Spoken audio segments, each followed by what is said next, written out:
thank you very much. We very much appreciate the attention. Today's a big day in that we had a G7 and President Macron, who's a very special man in my book. We were together, we did it together, and I think a lot of progress has been made. We've had some very good talks with Russia. We've had some very good talks with others, and we're trying to get the war ended with Russia and Ukraine, and I think we've come a long way in a short period of weeks. And the president's been very helpful also. And we're also talking about trade, various trade deals that we will be doing with France, and we'll be discussing a little bit further. Then we'll have a press conference later on. You can ask some questions. We'll be having a press conference in a little while. We're going to have lunch with the entire French staff, and we look forward to it. And again, the relationship's been very special with France and very special with this gentleman on my right. And we look forward to keeping that going for a long period of time. Thank you very much. Thank you. Thank you, Mr. President. Thank you. Thank you. No, thank you. I want to thank Mr. President for his hospitality. We had a good discussion this morning for the G7 here. Yeah.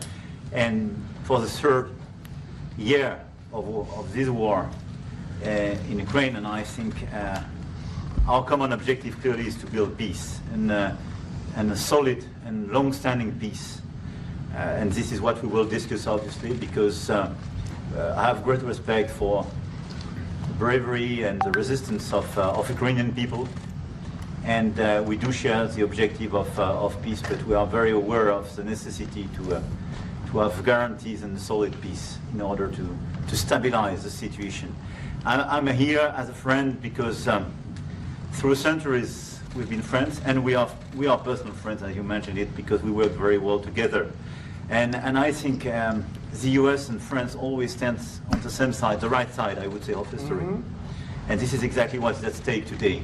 And this is a very important moment for Europe as well. And I'm here as well after discussions with all my colleagues to say that Europe is willing to step up, to be a stronger partner, to do more in defense and security for the continent, and as well to be a reliable partner and to be engaged on trade, economy, investment in a lot of topics. So I'm very excited by the discussion we will have, and obviously we will follow up. And I want to thank you again, Mr. President, for your presence for Notre-Dame de Paris. It meant a lot for French people, and I want to thank you for that. That's the cathedral, and they've done a fantastic job. The president's done a great job in bringing it back. That was a terrible thing, like, what, 5 years ago? Yeah. Watching that burn was a very horrible sight, and you've done a fantastic job in bringing it back, so I congratulate you. Thank you for being here. Thank you very much. Anybody want to ask a question or two? Or is that a foolish question? Thank you, Mr. President. Ukrainians on the critical minerals deal. It looks like we're getting very close. The deal's being worked on, and we're, I think, getting very close to getting an agreement where we get our money back over a period of time. But it also gives us something where I think it's very beneficial to their economy, to them as a country. But, you know, we're in for $350 billion. How we got there, I don't know, but that's a lot of money, a lot of money invested, and we had nothing to show for it. And it was the Biden administration's fault. The Europeans are in for about $100 billion, and they do it as in the form of a loan. And the Europeans have been great on this issue. They understood it wasn't fair, and we were able to work something out. But with the Ukrainians, I think I can say that we're very close. Scott's around here someplace, and I think we can say that we're very, hi Scott, I think we're very close. Do you have something to say about that, Scott? We are very close. The Good. 1 yard line. All right, good. Mr. President, Mr. President. What? would a mineral deal include a security guarantee for Ukraine? Well, it'll be, Europe is going to make sure that nothing happens. I don't think it's going to be much of a problem. I think once we settle, there's going to be no more war in Ukraine, and you're not going to have it's not going to be a very big problem. That's going to be the least of it. Mr. President, we're hearing from some Greek media reporting that the U.S. has agreed to shut down a military base in Greece that's been a logistical hub for NATO. That who shut down? That the U.S. has agreed to shut it down at the request of Turkey and Russia. Is that at all true? Marco, do you have anything to say about that? Sir, that's a no. That's a no, sir. Mr. President. Mr. Is it a President. no? It's a no, sir. It's not a correct story. Thank you. Mr. President, how do you react to people in Europe who say that you are abandoning Ukraine and that you are going to sacrifice the security of Ukraine by making a deal with Vladimir Putin? You know, we're helping Ukraine like nobody's ever helped Ukraine before. And I can say this, if I didn't become president, Ukraine would right now still be at a level where there would be no even thinking about a peace. And it was, it's a sad thing that this happened. This would have never happened, this war, if I were president. Zero chance. And it has happened. So my function is to get you out of the war, get them out of the war, let them live. It's a bloody war, it's a horrible war. Thousands of people are being killed a week. And I would say Russia, maybe 700,000 people. I think Ukraine probably a similar number. And that's not talking about the towns and the cities that have been blown up. That's talking about soldiers. This has been a horrible, bloody mess. And we're going to get it solved. We got to get it solved. And you know, we're not talking about America's soldiers, soldiers from this country. We're talking about Russia and Ukraine. But on a humanitarian basis, we have to get this very, very bloody, savage problem solved.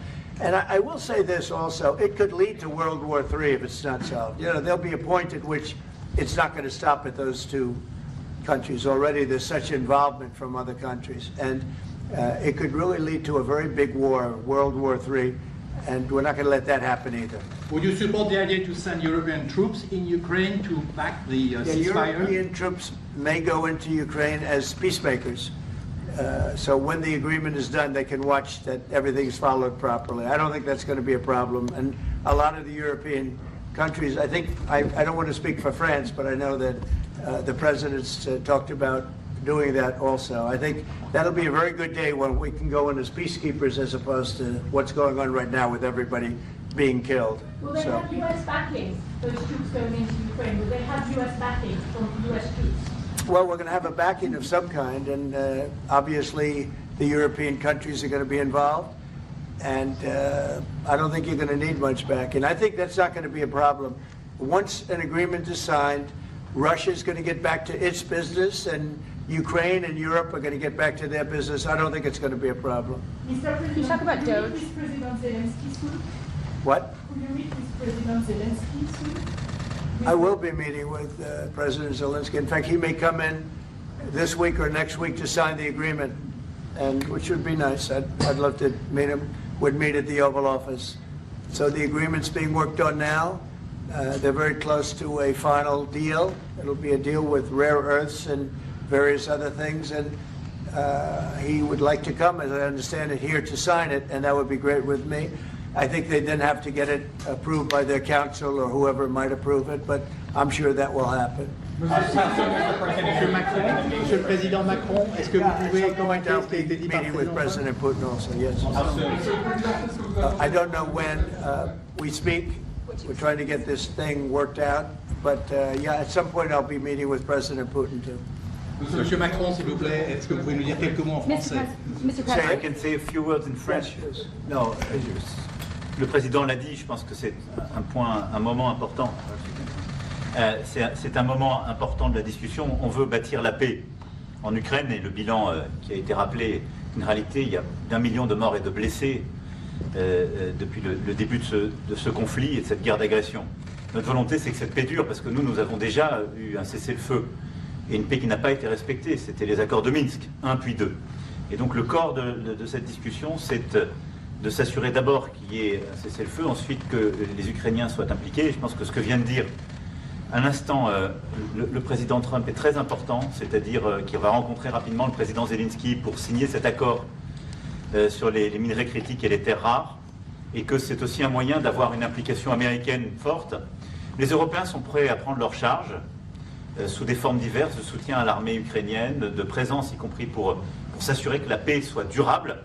Et l'implication dans la durée des États-Unis d'Amérique à travers cet accord est une bonne chose. Et donc tout est encore à construire. Et je ne veux pas préempter les discussions. Mais nous partageons le même objectif et ce qu'on a discuté ce matin pendant 1 heure après la visioconférence ensemble et ce qu'on va continuer de travailler sont pour moi des bonnes avancées. Et l'annonce de... Est-ce que l'intégrité territoriale de l'Ukraine est encore un objectif has already crédible? spoken about this just a moment ago. This is exactly what we want to do. We want to build peace with Ukraine. As President Trump mentioned, there are already 1 million dead and wounded in Ukraine since the war began. We had a ceasefire in the past that was not respected. This was under the Minsk Agreements 1 and 2. President Trump, as he said, will be meeting with President Zelensky to sign a deal on rare earths. And we are pleased to see this very strong American involvement. Europe, of course, also stands ready to support Ukraine in various ways, supporting its military. And we don't want to preempt any sort of discussions that are currently underway, but we do share the same objective of building this lasting peace. I just want to tell you a little story. So we were at the Eiffel Tower having dinner with your wonderful wife and with my wonderful wife, and we came out and he started speaking the French deal. And we didn't have an interpreter, and he was going on and on and on, and I was just nodding, yes, yes, yes. And he really sold me out, because I got back the next day and I read the papers. I said, that's not what we said. He's a smart customer, I will tell you that. Sure. How would you Let's give up That was Doge, sir. exactly what we agreed. Mr. President, you called Zelensky a dictator. Would you use the same words regarding Putin? I don't use those words lightly. I think that we're going to see how it all works out. Let's see what happens. I think we have a chance of a really good settlement between various countries. And, you know, you're talking about Europe, and you're talking about Ukraine as part of that whole situation. The other side has a lot of support also. So let's see how it all works out. It might work out. Look, you can never make up lives. The one thing you can make up the money, but you can't make up the lives. A lot of lives lost. I think probably a lot more lives than people are talking about. It's been a rough war, but I think we're close to getting it solved. Go Question ahead. about Doge, sir?